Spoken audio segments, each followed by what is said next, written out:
So earlier this week, I put out a couple different videos about the NZXT Starter Plus computer. And even though in my videos I stressed that I only use it for streaming, the number one question was, how is it for gaming? So I thought, what the hell, let's find out. 68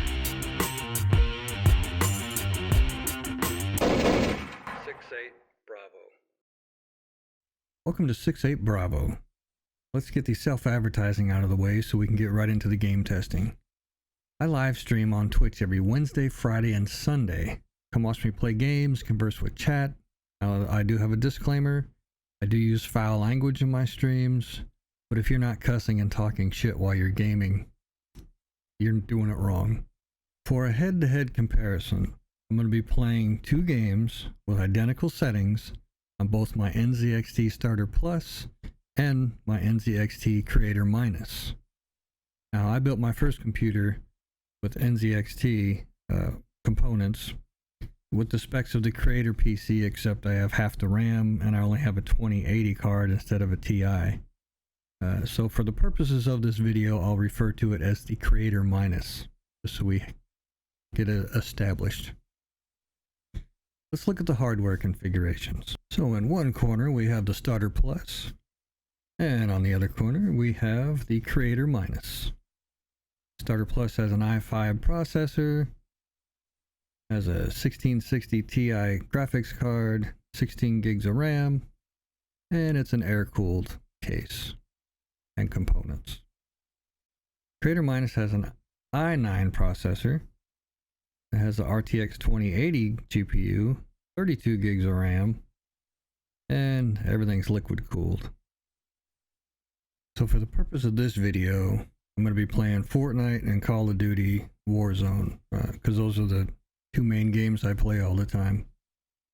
So I installed both on the Starter Plus. Obviously they're already on my other computer. Fortnite 76 gigabytes and Call of Duty 182 gigabytes. Ouch. Alright, so I started on the Starter Plus because I had to adjust some settings in the game, and I knew the Creator Minus could handle whatever settings worked on the Starter Plus, so that's why I started with that one. I started with Call of Duty on the Starter Plus. At first I played with OBS not running because I wanted to see how the FPS was before I turned OBS on, because I had to record the screenplay. And I was recording at 1080 and 60 FPS. I only noticed about a 5 to 10 FPS difference with OBS running. However, I did see some occasional stuttering in the game, but to be fair, the Creative Minus did the same thing when I used to game and stream on it, which is the whole reason I got a second computer anyway for streaming. Call of Duty averaged about 70 FPS throughout the game.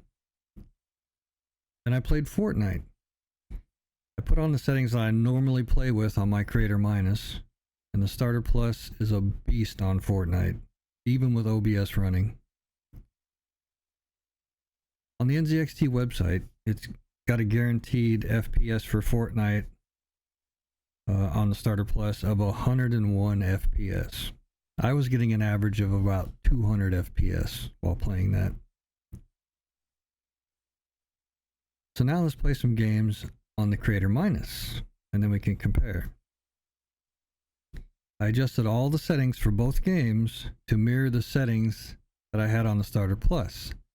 And I played a match of each game to get the average FPS. Call of Duty on the Creator Minus averaged about 160 FPS. And in Fortnite, it averaged about 320 FPS. Now keep in mind, the Creator Minus was only running the games. The Starter Plus had to run the games and OBS to record the screen capture. It was actually doing more than the Creator Minus as far as this video is concerned. Clearly the Creator Minus is the winner, but the purpose of this video was to answer the question, is the Starter Plus good for gaming? Based on what I saw, yes. It's an excellent gaming computer for the money. I was surprised how well it did against the Creator Minus, especially since the hardware is about 50% of what the creator minus has. Would I recommend gaming and streaming on this PC at the same time? Probably not. Now, before I get questions about upgrading the Starter Plus, have you watched any of my previous videos? I mean, I've been upgrading my computer for the last year and a half ever since I got it. So, to answer your question, yes, you can definitely upgrade the Starter Plus. I mean, in fact, I've only had my Starter Plus for a week, and I've already upgraded it to the 510 Elite case, and I threw in a second hard drive. That's a 4 terabyte hard drive. So I'm already upgrading it. So that saves your questions of, is it upgradable? So I hope this video answered some of your questions about Starter Plus. I try to keep it brief. It's, to me, it was good for gaming, but again, that's not what I bought it for. Especially if you're on the fence about getting a Starter Plus, you know, you can watch this video and see at least those 2 games, and I'm sure other games that'll be fine as well. Don't forget to come out on Twitch for some gameplay Wednesday, Friday, and Sundays. Thanks for watching. Please give a like and subscribe, and I hope you enjoyed the video, and stay safe, and we'll see you next time. 6-8